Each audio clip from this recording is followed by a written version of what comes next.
Welcome, everyone. I'm Rabbi Duhan-Kaplan, Dean of ALEPH Ordination Program, the seminary that ordains Jewish Renewal clergy.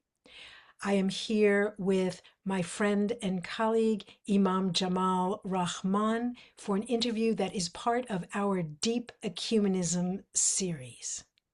Jamal, perhaps you could begin by, in your own words, briefly introducing yourself and the work that you're currently doing at the Interfaith Community Sanctuary, the Interfaith Amigos, and your own work as a spiritual teacher, counselor, and guide.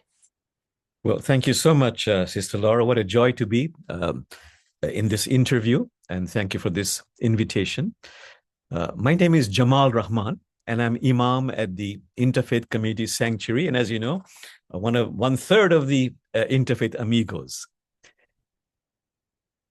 I should start by saying that the Interfaith Community Sanctuary is housed in a church which we own, and in this place, which started in 1997 when my hair was black, our rallying cry is, Interfaith is not about conversion, it is about completion, becoming a more developed, evolved human being. So in our sanctuary, we have people from different traditions, including atheists, agnostics, and a good number of people who will say, I'm spiritual, but not religious. And the whole idea is, can we create this interfaith community? Can we help one another to become more evolved as human beings? And can we participate in really what we just normally call being of service to God's creation, working with the homeless, planting trees, a habitat for humanity. So the whole idea was to create this interfaith community. And as Rumi would say, and I love Rumi, be a lamp, a lifeboat, or a ladder to God's creation. That is our main purpose. Jamal, tell us a little bit about how you live fully into being a Muslim and an interspiritual person at the same time. Yes. I love the work of this late professor of comparative religion, very well known, Houston Smith. And he actually used this metaphor that I'm putting my hand up. Like he says, this is the Quran. You as a Muslim can look at the Quran from one angle, but if you study other religions also, you can look at the same Quran from different angles, have a more complete, a more comprehensive understanding of your own holy book. In this case, happens to be the Quran. So I know from my own experience, having done that by being open to the beauty and wisdom of other traditions, this waters my Islamic roots, makes me a better Muslim, and I would say a more evolved human being. Which is why I repeat, we say interfaith is not about conversion, it is about completion, becoming a more developed human being. So I've learned a lot. For example, you're for the Jewish tradition, wrestling with God. Or from the Buddhist tradition, really becoming aware of what it truly means to be present in the present moment. From the Hindu tradition, the variety of meditation techniques. I love Taoism, something which I take to heart very much. One of the main teachings of Taoism is that an essential problem human beings have is they just don't know when to stop. So let me stop right now. Wow, that was so elegant. But I've taken that to heart. I'm still practicing that, hoping to become more evolved in knowing when to stop. Well, speaking of becoming evolved, could you tell us a little bit about your spiritual formation, your upbringing, how you learned to read Quran through the lens of Rumi, and how that became really a part of your evolution spiritually? Yes. Well, I was born a Muslim, and I was born in a family that was very spiritual, very progressive. My paternal grandfather was a fairly well-known spiritual leader in northern Bengal, had a lot of followers. my father and my mother, they traveled the world because my father became a diplomat, first representing Pakistan.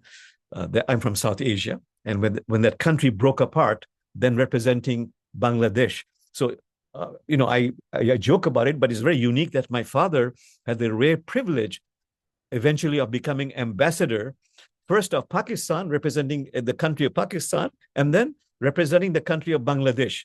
Two different countries, you see, in one lifetime career. But what I really wanted to say was, because we travel so much in a variety of countries, Middle East, South Asia, Europe, and my parents being very progressive, and they were so grounded in Islam, they were very happy to allow our neighbors to take me and my sibling, and later on my siblings, to churches, to temples. I remember even going to synagogues, even as a young child. And so that gave me a very, shall I say, expansive understanding of religion. And I feel it made me a much more complete, developed, evolved Muslim in that sense. Oh, and then you mentioned Rumi. Yes. So when my parents were posted to Iran and Turkey, and that is where Rumi is studied with the most deepest of devotion. And I fell in love with Rumi even as a young child, and I repeat those verses again and again, sell your cleverness and buy bewilderment. And why is Rumi so important? Besides being very progressive, this 13th century sage, he was a very profound scholar of Islam. He was well grounded in the Islamic tradition, the teachings, went through a rigorous training program. But as he went deeper and deeper into the Quran, into the tradition of Islam, he became more and more open-hearted. And he would say, why do we waste so much time in theological disputations?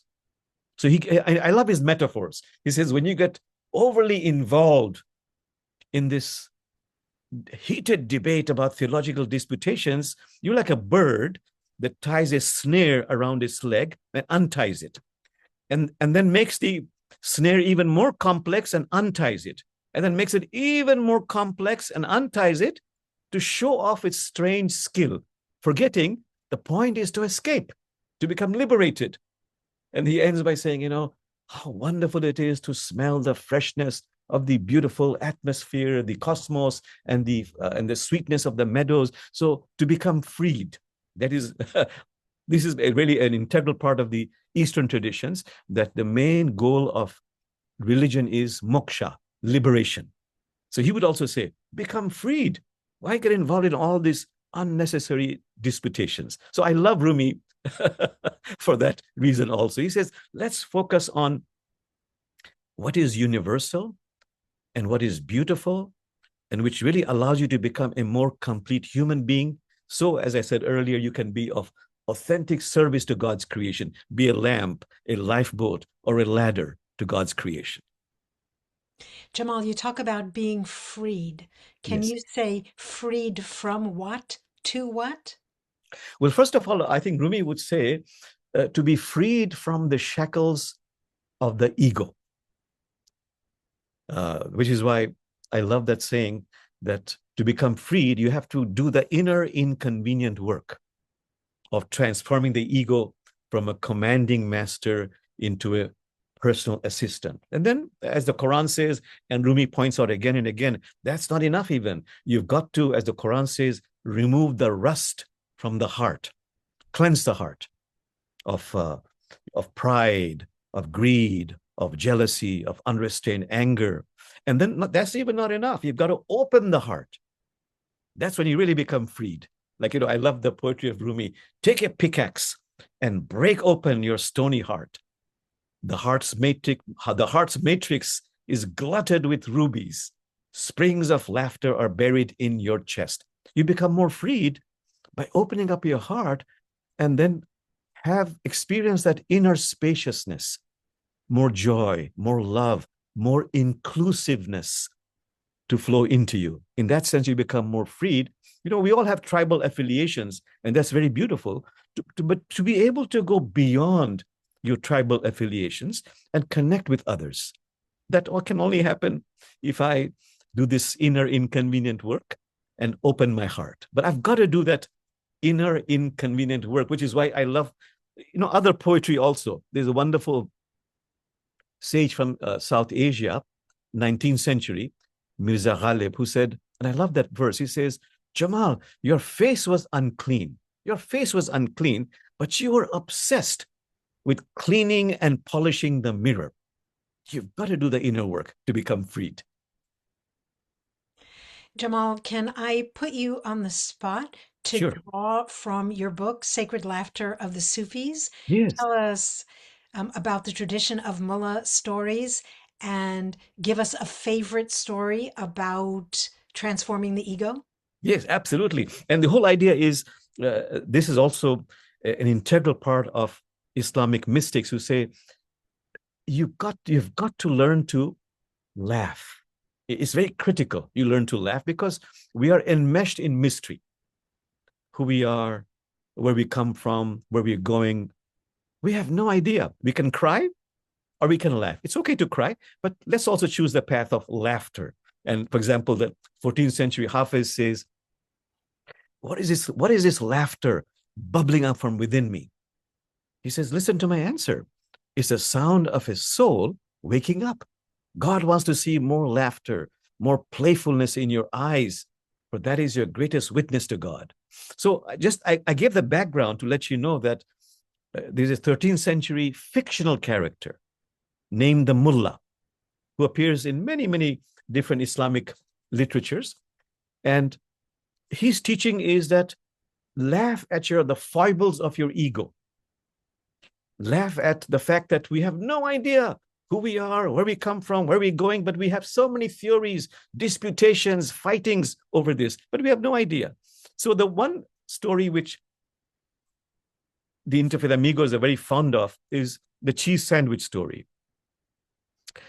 The mullah goes to work, opens his lunch pail box, and what does he find inside? A cheese sandwich. But the second day, third day, fourth day, I'm getting sick and tired of this lousy cheese sandwich.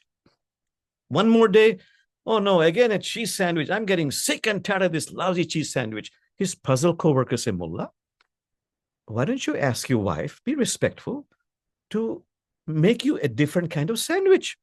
I'm not married. Who makes them? I do. So, so that again is a funny story, a comical story, but it points to the need to shine the light of compassionate awareness on ourselves so we can overcome our, habits, our pitfalls, so we can move out of them and become more complete as a human being. Right, to develop the skill of even stepping back and looking at ourselves. Oh, absolutely. That is the key. The Prophet Muhammad, peace be upon him, he would say that is the key, one of the keys to doing this essential inner inconvenient work, to shine the light of compassionate awareness on yourself. And people would say, tell us more. He would say, know thyself, and you shall know thy sustainer, the God, the Allah. But know thyself, and you shall know thy sustainer. And his second remark was, die before you die. Die to all that is false within you before you die a physical death. So now when I study Buddhism, I'm so excited to learn that the last words of the Buddha before he passed on into nirvana was, be a lamp unto yourself. Work out your salvation with diligence. So this is very important, to be able to connect with oneself. And as you said, self-witness oneself with compassion. Yeah, thanks, Jamal. So you had this very expansive upbringing, open-minded and open-hearted in your spiritual formation. You've done decades of spiritual practices. Can you talk a little bit about how you put all those gifts into service, especially after 9/11 and together with the Interfaith Amigos? Yes, we realized when 9/11 happened that we have to learn the art of interfaith dialogue. So we thought about it. And then as we were invited to speak in different places, we realized the key is friendship. And by the way, I've been connecting with the Elijah Institute in Jerusalem, where it's a really big interfaith center there, I'm told. And again, I find that the main ingredient for evolving this interfaith work, as they put it, quote unquote, friendship, the critical need to get to know one another. So we wrote this book called Getting to the Heart of Interfaith. It has many different steps, but the primary step is, Brother Jamal, can you, in your humility, in your sincerity, and in your persistence, get to know the other who could be adversarial? But if you get to know the other on a human level, then it becomes impossible to demonize one another. And then it creates the spaciousness for us to collaborate on some joint social justice issues. So we learned that. That is very important, getting to know the other. Paul, will you say who is the we that you're talking about? Oh, I mean, among the Interfaith Amigos? Yes, Yeah, please. yeah. I'm talking about Pastor Don McKenzie and Rabbi Ted Falcon, and both of whom have retired now. And we're so honored and delighted that we have been able to recruit you as our Interfaith Amiga. And I mean it sincerely. We're deeply honored by that. So that is our first book we wrote, Getting to the Heart of Interfaith. Then when we were invited by all these different people and we traveled a lot, and I think I'm going off the subject, but if you get attention in media, media feeds on media.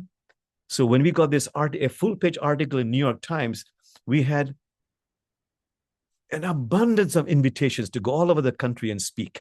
And when we did, we learned from the people, especially young people who put their hands up, I have a question. And from those questions came the second book, Religion Gone Astray.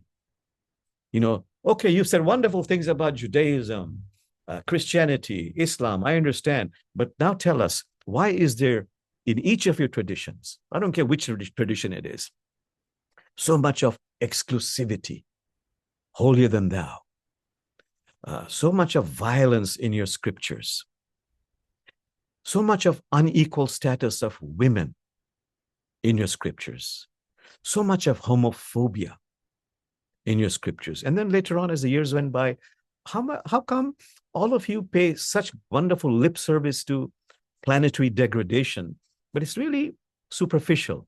It doesn't lead to a change, a structural change in your lifestyle. So we added a fifth one, indifference towards social justice issues, particularly planetary degradation.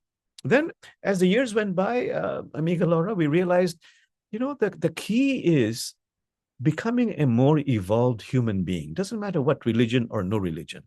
That was our third book, Finding Peace Through Spiritual Practices. We've got to do spiritual practices. It's wonderful if I borrow some practices from yours, not claim it as my own, but see if it splashes in my chest and makes me a better human being. So, for example, silence. It's wonderful to borrow different modalities of silence, the ones that really help me go deep into the practice of silence. So as we always say, there's no such thing as a Jewish silence, Christian silence, Hindu silence, Muslim silence. It's just silence. But the critical need to engage daily in spiritual practices that helps me daily, in fact, hourly, to become a more evolved human being.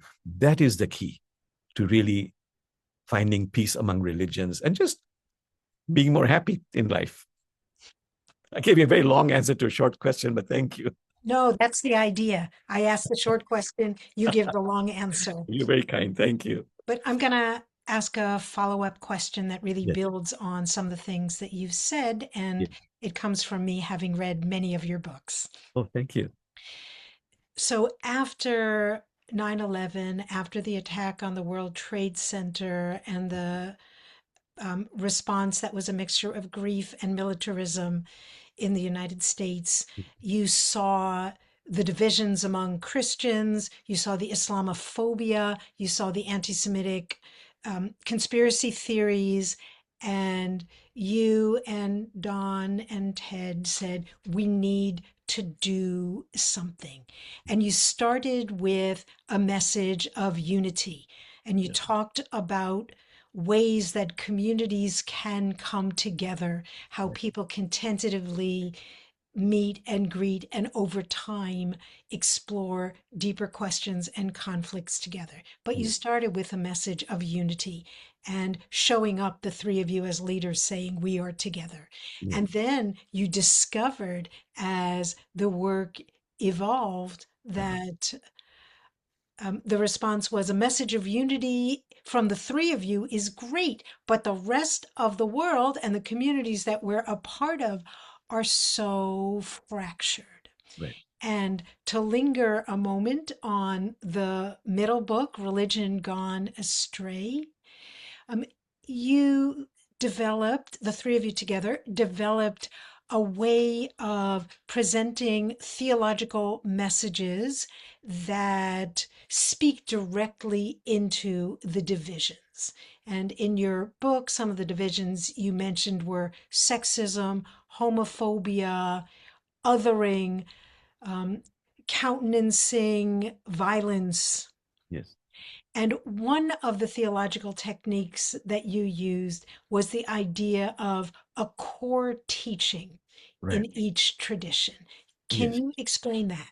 Yes. So we said that, uh, there are beautiful universal teachings in all of our traditions. They overlap, but it seems that each specific religion has one particular specific teaching that is Jewish, uh, Christian, Islamic, Hindu, Buddhist. There's one particular teaching that is outstanding or more emphasized. What is that? So Rabbi Ted Falcon, he thought about it. He said, in Judaism, one outstanding teaching is oneness. We're all one, no matter what the divisions. Pastor Don McKenzie, he thought about it for quite some time. He said, in Christianity, a main thrust, a main core teaching is actually unconditional love. So I thought about it and I said, the Quran has 114 chapters. Virtually all of them open with Bismillah ar-Rahman ar-Rahim. And Prophet Muhammad was asked, what is the key divine quality to cultivate in life among all other qualities? And one he mentioned was compassion for yourself and compassion for others. So I chose that. I said that in Islam is the core teaching in my tradition. And then, of course, I give metaphors and other evidence to explain that, as do my other interfaith amigos.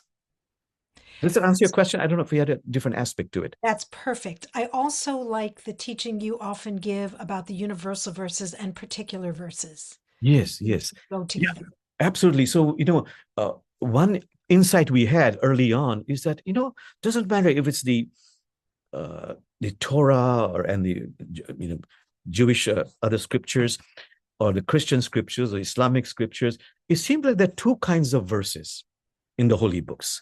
One is particular, other one is universal. And particular verses have or need desperately a lot of historical and textual context, those particular verses.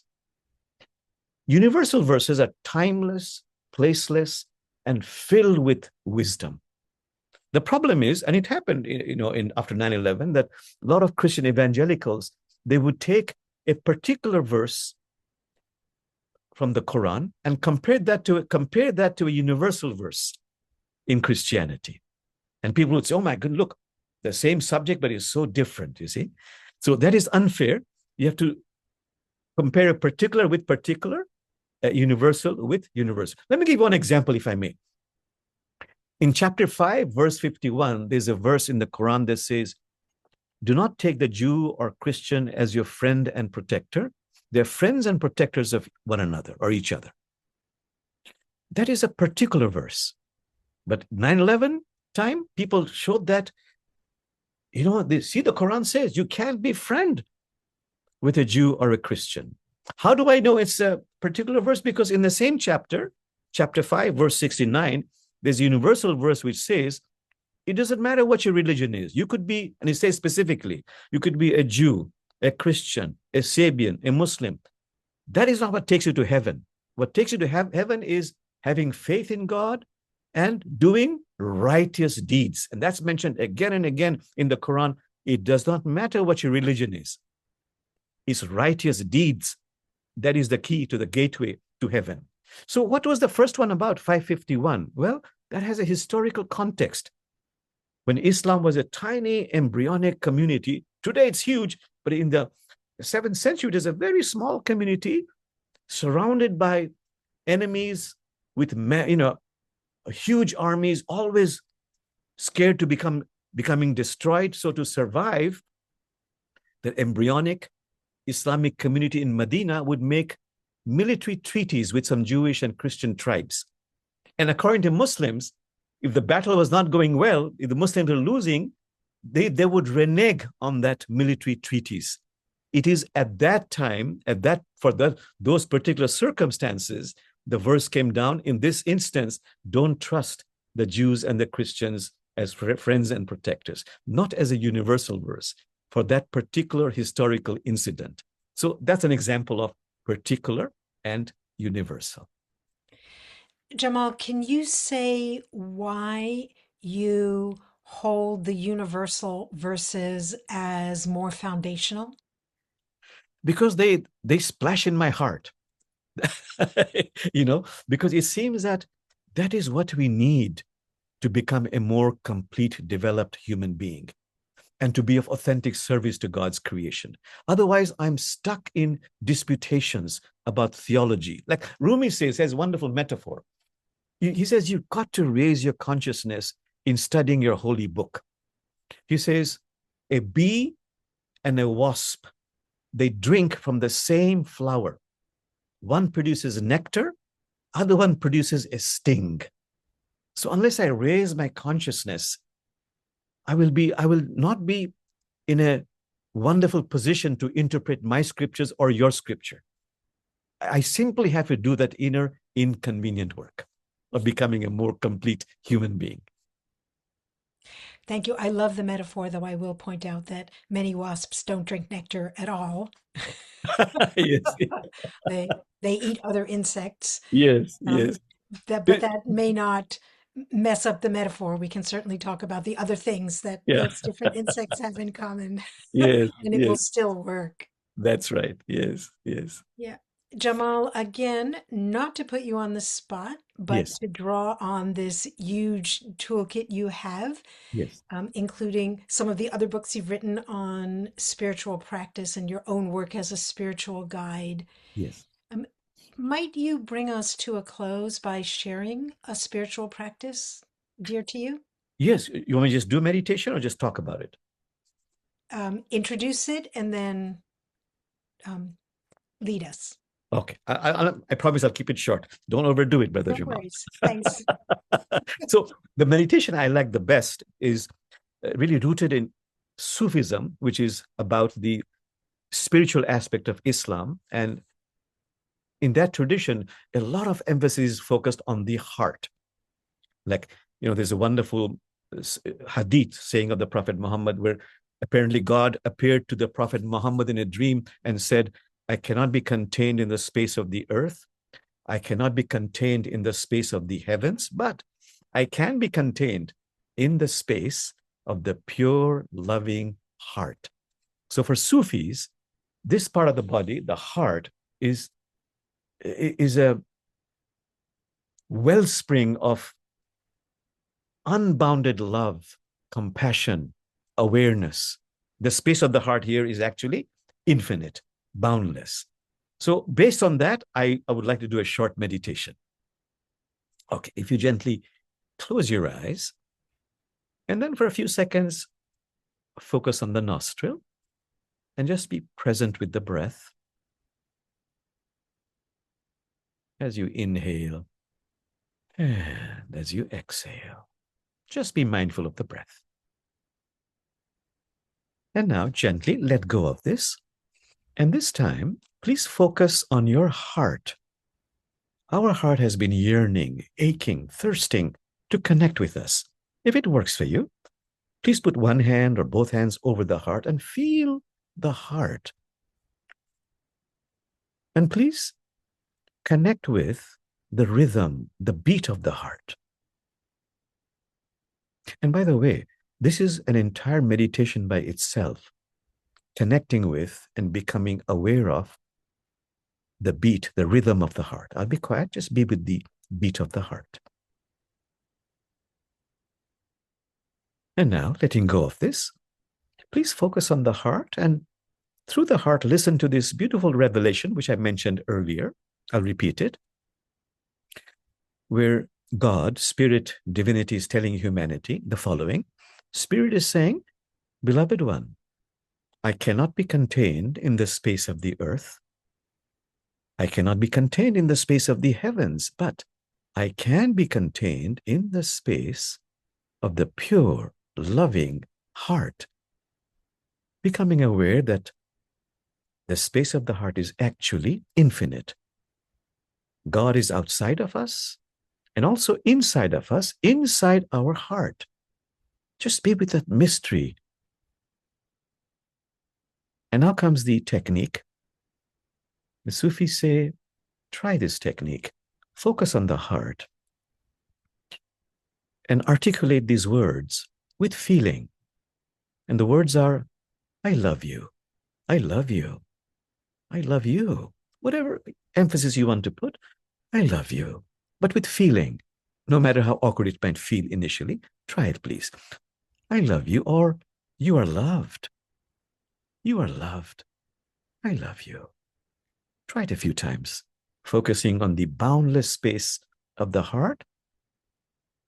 And then, I love you. You are loved. You can add other words, like, I am so grateful. Thank you. Even more words. Please help me. I need help. But start with, I love you, or you are loved, again and again and again and again. One can never overdo this. And as you say those words, you might pause in between and then start all over again. I'll be quiet and let's follow up on the technique. And as we keep saying those words, a most beautiful divine vibration filled with love, healing, empowerment is flowing from the tongue into the mouth, into the throat, into the chest, even deeper into the heart, even deeper into the hidden, even deeper into the hidden of the hidden, astonishingly loving us, blessing us, healing us, empowering us. And now, stop saying anything at all. Just please be with the heart. And now, as I do an Islamic chant, ever so gently, coming into awareness. By the way, this is the chant or the invocation that opens virtually all of the chapters of the Quran. And the words are, in English, in the name of God, boundlessly compassionate, infinitely merciful. And to that is added, there is no God but God. It's all one. Bismillahirrahmanirrahim. Bismillahirrahmanirrahim. La ilaha illallahu. La ilaha illallahu. One more time. Bismillahirrahmanirrahim. Bismillahirrahmanirrahim. La ilaha illallahu. La ilaha illallahu. Thank you, my friends. You may open your eyes. Thank you, Amiga Laura. Thank you so much, Jamal, for your teaching, your sharing, and your leadership. Thank you. It has been a joy and a privilege. Thank you so much.